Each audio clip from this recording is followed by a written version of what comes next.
જય શ્રી કૃષ્ણ. ગંગા દશેરા પછીથી આવશે જ્યેષ્ઠ શુદ્ધ પૂનમ, જેને જ્યેષ્ઠાભિષેકનો દિવસ કહેવાય છે, સ્નાન યાત્રાનો દિવસ કહેવાય છે.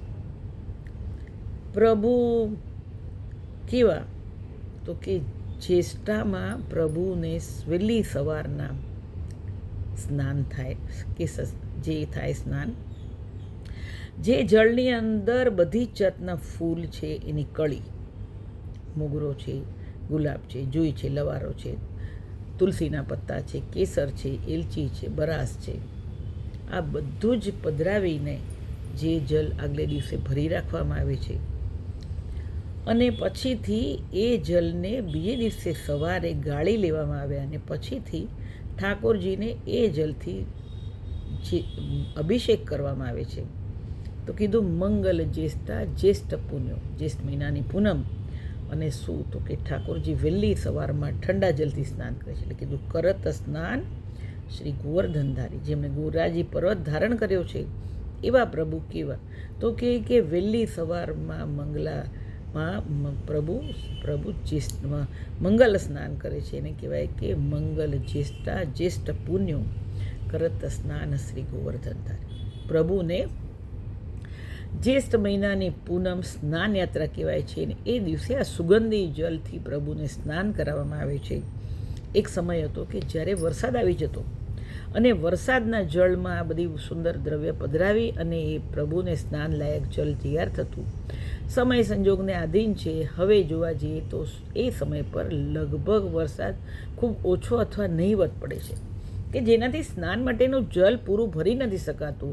એટલા માટે જ્યાંથી આપણે ઠાકોરજીનું ઝારીજીનું જલ લેતા હોઈએ એ જ જગ્યાએથી આ જે જલ છે એ ભરવામાં આવે છે અને ભર્યા પછીથી આપણે કીધું એ પ્રમાણે દરેક ફૂલની કળીઓ જે માળાજીમાં વપરાવામાં આવે છે એવા ફૂલની કળી એમાં પધરાવવામાં આવે, તુલસીજી પધરાવવામાં આવે, કેસર છે, બરાસ છે, આ બધી વસ્તુ પધરાવવામાં આવે અને પછી શું તો કે એને બાંધી દેવામાં આવે. સાંજના રાતના સમયે સ્નાન શેન થઈ ગયા પછીથી આ બધું બાંધી દેવામાં આવે. બીજે દિવસે સવારના ઠાકોરજીને એ જળમાંથી એલચીના આખી એલચી છે કે બધી જ વસ્તુ પાછી કાઢી લેવામાં આવે અને એના પછીથી પ્રભુને પધરાવીને આજે છે જ્યેષ્ઠાભિષેક અભિષેક કરવામાં આવે છે. ચોવા ચંદન મૃગમદ સૌરભ સરસ સુગંધ કપૂરના ન્યાદ. દરેકને આ બધા જળની અંદર સુગંધ આપી છે. કઈ તો કે આ બધી જ જાતની સુગંધ સુંદર મજાની છે.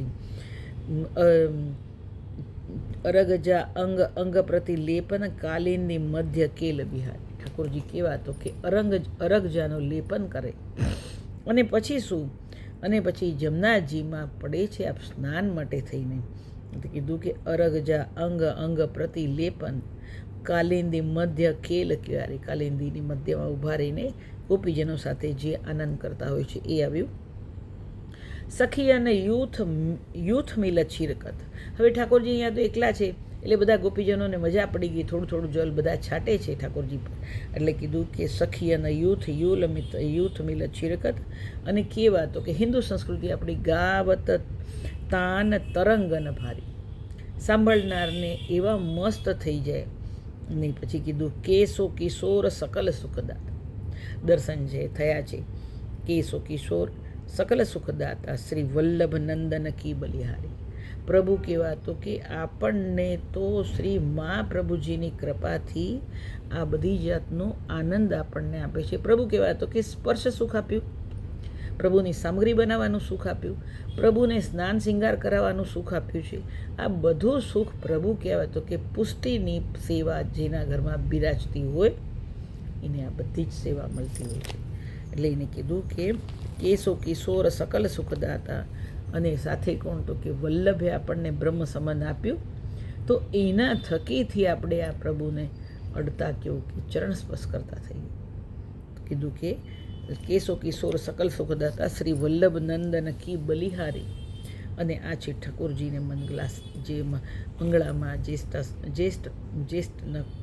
જેઠ મહિનામાં જ્યેષ્ઠાભિષેક કહેવામાં આવે છે અને એ ઠાકોરજીને કરાવવામાં આવે છે. એ જ મળીએ પછી આપણે બીજા કીર્તનમાં.